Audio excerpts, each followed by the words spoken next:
গত বছরের অক্টোবরে ব্রাজিলের হয়ে বিশ্বকাপ বাছাইয়ের ম্যাচে চোটে পড়েন নেইমার।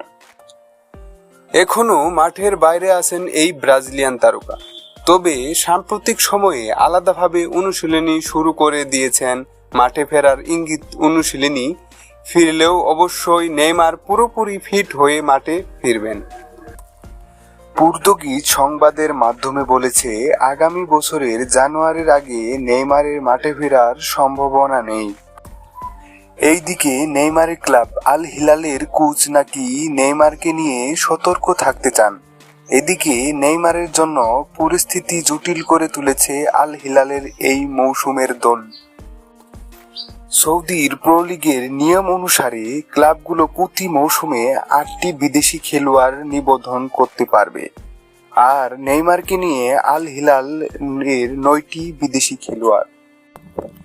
এর কারণ জানিয়েছেন পর্তুগিজ কোচ। নেইমার ধীর গতিতে সেরে ওঠা, ফলে পর্তুগিজ এই কোচ নেইমারকে বাইরে রাখার চিন্তা ভাবনা করেছেন।